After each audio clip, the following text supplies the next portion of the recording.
Kembali lagi dalam Corporate Insight bersama saya Iqbal Suitami dan kita masih bersama Bapak Hembang Nugraha, CEO PT Di Multi Kreasi. Mas Hembang, bagaimana nih terkait kolaborasi dan lain sebagainya. Tapi sebelum itu tentu seniman, pengembang AI atau AI itu sendiri ini kan terhadap seni ini juga adanya tadi isu plagiarisme, orisinalitas. Bagaimana pendapat Anda terkait hal ini? Apakah sebetulnya dari asosiasi ini juga sudah menampung aspirasi para seniman dan juga mungkin pelaku bisnis yang diaudiensikan begitu langsung kepada para pemangku kebijakan? Oke, baik. Ini pertanyaan yang cukup bagus ya, karena AI ini membuat sebuah confuse ya, membuat kebingungan yang akhirnya belum clear kan gitu ya. Oke, kita coba mengadopsi di Eropa ada sebuah ketentuan hukum yang memang untuk menjadi dasar hukum AI itu adanya namanya Europe Union Artificial Intelligence Act 2024. Jadi dalam regulasinya, kalau nggak salah di AIA pasal 14 itu menyebutkan bahwa AI tidak bisa berdiri sendiri, lalu kemudian harus ada interaksi manusia, harus ada background, harus ada orang yang bertanggung jawab terhadap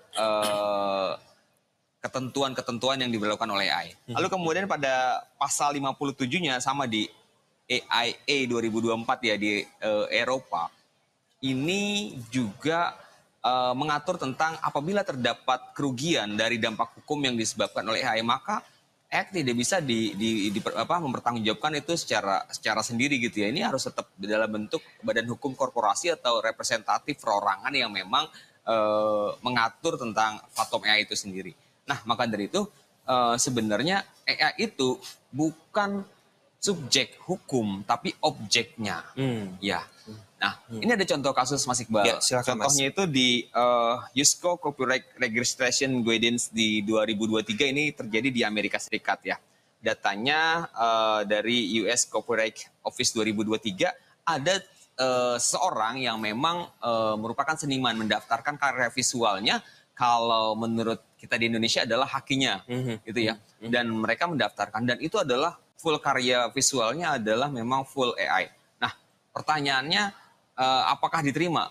Tidak, ditolak, 100% ditolak. Okay. Kenapa? Karena 100% karya tersebut adalah buatan AI. Ya. Nah, itu empiris dengan ketentuan yang ada di Indonesia, yaitu pasal nomor Undang-Undang 28 tahun 2014 tentang hak cipta, bahwa sebenarnya ciptaan harus lahir dari kemampuan intelektual manusia, bukan dari AI gitu ya. Jadi kalau tidak ada intervensi manusia di dalam pematenan hak cipta gitu ya, maka tidak bisa dipatenkan. Nah, maka dari itu ini menjadi sebuah confuse yang belum selesai, regulasi yang terus dibahas, karena ini kebijakannya ini kan tentunya di berbagai negara ya gitu. Yang pasti saat ini di Eropa, Amerika, bahkan Indonesia sendiri menyatakan bahwa AI tidak bisa memiliki sebuah ketetapan hukum yang tetap secara korporasi, karena memang AI adalah objek bukan subjek hukum. Jadi tidak bisa didaftarkan hak patennya. Harus representatif person. Oke, harus representatif person. Nah, dengan berbagai macam statement di mana AI ini kan dapat mengurangi peran kreator dan lain sebagainya, meskipun memang cita rasa atau mungkin industri kreatif ini tak akan tergantikan oleh AI itu sendiri. Yes. Bagaimana Mas Hembang ini melihat sebetulnya regulasi apa sih yang dibutuhkan terkait dan tadi ada contoh kasus dan lain sebagainya yang seharusnya segera nih Indonesia merumuskan atau langsung memutuskan misalnya dalam waktu dekat atau 1 tahun 2 tahun ke depan untuk segera bertindak, karena teknologi unstoppable dan bergerak very very fast. Exactly. Saya sependapat bahwa dalam waktu ranah ke depan gitu ya, pihak terkait, stakeholder terkait, entah itu pemerintah yang mengatur ini, mungkin Komdigi, lalu kemudian Kemenkumham gitu ya, lalu kemudian juga pihak terkaitnya, mungkin pihak akademisi, lalu kemudian para IT solution gitu ya. Secara keseluruhan harus diskusi, duduk bareng. Kita rumuskan gitu ya. Karena referensi AI ini kan memang dari luar. Ya, mau tidak mau ada yang harus kita adopsi dari luar. Ada juga yang memang menjadi rules untuk batasan di Indonesia, sehingga jangan sampai ini akan menjadi gangguan dalam kami berkarya. Karena kalau ini menjadi sebuah gangguan berkarya, akhirnya malah jadi tidak fair. Anggap begini, dalam membuat jingle, originalitas itu perlu ya, Mas. Ya. Kita ciptakan dari 7 tanggal lagu yang notabene memang berbeda dan tidak mungkin sama. Karena memang itu dari pencipta lagu. Tiba-tiba ada yang baru tahu AI, buat musik secara kemampuan AI dan melabeli itu adalah ciptaannya. Ini kan menjadi hal yang menurut saya pembodohan untuk publik dan penipuan untuk klien. Karena apa? Ya tentu tidak bisa dipatenkan karena tidak bisa dipertanggungjawabkan. Bisa jadi itu menjadi menplagiarisme gitu karya orang lain sebelumnya. Itu Mas Iqbal. Meskipun itu hasil dari menyimpulkan dari beberapa, karena memang ada beberapa yang pasti kecomot gitu ya, jadi mirip begitu. Secara umum di industri kreatif seperti ini, bagaimana sih sebetulnya perusahaan harus menghadapi pasar yang kian kompetitif, Mas? Harga pasti bersaing, tadi kan udah disebutin affordable katanya kalau di production nih. Nah, secara umum bergelut di bidang bisnis ini sebetulnya apa sih yang masih harus menjadi perhatian dan menjadi tantangan selain memang kompetisi, harga, apa sih Mas? Di mana ini terus berkembang dan berlanjut? Ya, tentu yang pertama inovasi ya. Inovasi terkait dengan kemajuan teknologi.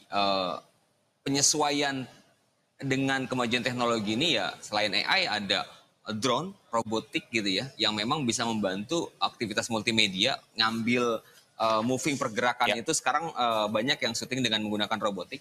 Lalu kemudian juga kita harus mempelajari behavior customer, bagaimana perilaku customer yang saat ini itu banyak sekali yang memungkinkan change of changer gitu ya, merubah permainan. Nggak semata-mata mereka maunya konsep yang umum gitu ya. Mereka maunya yang out of the box, yang memberikan sebuah penetrasi untuk produknya, untuk jasanya, sehingga ini menjadi insight yang bagus, powerful di mata audiensnya, di mata penontonnya gitu, meningkatkan engagement dan traffic yang luar biasa.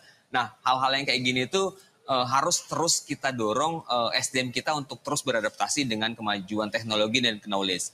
Nah, selain itu, kami juga selalu mengupdate apa yang menjadi perlengkapan modernisasi alat kita, sehingga itu memberikan sentuhan pada hasil akhir, Mas Iqbal.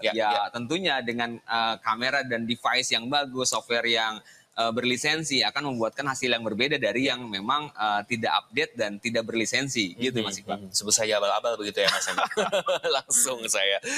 Kita break dulu. Kita masih ada satu segmen, tentu saya ingin bertanya terkait bagaimana outlook, sama juga mungkin ada wacana pemerintah memasukkan AI menjadi kurikulum ya Mas. Emang pemirsa, kami akan segera kembali usai jeda.